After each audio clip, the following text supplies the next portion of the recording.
Welcome back to this my channel. Easy way to learn English. I am Duladai with you. Hope you are well. At the very beginning class, R urge of you all subscribe my channel. Dear student, প্রথমে আমি বলে রাখি এই ক্লাসটি কাদের জন্য গুরুত্বপূর্ণ। এই ক্লাসটি তাদের জন্য গুরুত্বপূর্ণ যারা ইংরেজি ভাষা প্রকৃতভাবে শিখতে চান। আমি পর্যায়ক্রমে প্লেলিস্টে অ্যাডভান্স লেভেলের ভিডিওগুলো নিয়মিত আপলোড করব। আজকে আমি বি ভার্ব এর ব্যবহার শেখাতে যাচ্ছি। In this lesson you will be able to learn the definition of the be verb and at the same time you will be able to make a lot of sentence with be verb. প্রথমে আমাদের জানতে হবে be verb কি বা সংজ্ঞা। যখন subject নিজেই কোনো কিছু অর্থাৎ সাবজেক্ট কি তা হচ্ছে একটি সেন্টেন্সের সাবজেক্ট বা কর্তা, যে ব্যক্তি বস্তু এবং বিষয় সম্পর্কে যা কিছু বলা হয় তাই সাবজেক্ট।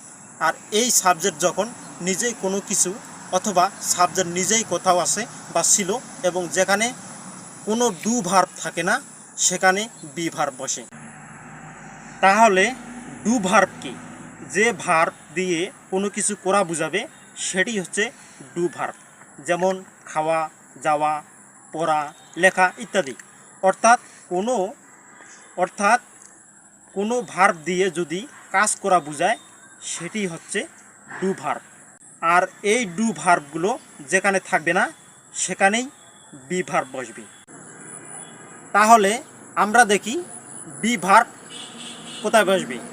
তিনটি ক্ষেত্র আমাদের লক্ষ্য রাখতে হবে, তিনটি বিষয় দেখতে হবে, তাহলে বুঝবো এখানে বি ভার্ব বসবে। যেমন সাবজেক্ট নিজেই কোনো কিছু অথবা সাবজেক্ট নিজেই কোথাও আসে বা ছিল এবং যেখানে কোনো ডু ভার্ব থাকে না সেখানে বি ভার্ব বসে। বি ভার্বগুলো হচ্ছে am is are, was were. Am is are এর বাংলা অর্থ হচ্ছে হয় অথবা আছে। ওয়াস ওয়ার বাংলা অর্থ হচ্ছে ছিল। যেমন ইংরেজি একটি ভাষা, এই বাক্যের মধ্যে ডিয়ার স্টুডেন্ট দেখো এখানে সাবজেক্ট হচ্ছে ইংরেজি, কারণ একটা সেন্টেন্সে যে ব্যক্তি বস্তু বিষয় সম্পর্কে বলা হবে তাই সাবজেক্ট। এই বাক্যের মধ্যে ইংরেজি সম্পর্কে বলা হচ্ছে তাই ইংরেজি হচ্ছে সাবজেক্ট। আর ইংরেজি নিজেই একটি ভাষা তাই এখানে বি ভার্ব বসবে। ইংরেজি একটি ভাষা, ইংলিশ ইজ এ ল্যাঙ্গুয়েজ। এখানে ইসের বাংলা অর্থ হচ্ছে হয়, অর্থাৎ ইংলিশ হয় একটা ভাষা। ইংরেজি একটি ভাষা, ইংলিশ ইজ এ ল্যাঙ্গুয়েজ। ইংরেজি একটি ভাষা ছিল, ইংলিশ ওয়াজ এ ল্যাঙ্গুয়েজ। এখানে ওয়াজ হয়েছে কারণ ইংরেজি একটি ভাষা ছিল, ছিল বলে এখানে ওয়াজ। ইংলিশ ওয়াজ এ ল্যাঙ্গুয়েজ। আমার বাবা বাংলাদেশে আছে, my father is in Bangladesh. আমার বাবা বাংলাদেশে ছিল, my father was in Bangladesh. Bangladesh একটি নদীমাতৃক দেশ, Bangladesh is a riverine country. পানি আমাদের পরিবেশের একটি গুরুত্বপূর্ণ উপাদান। Water is an important element of our environment.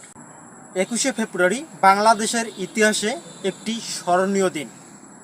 21 February is a red letter day in the history of Bangladesh. Football 1971 সালে আমাদের দেশে জনপ্রিয় খেলা ছিল।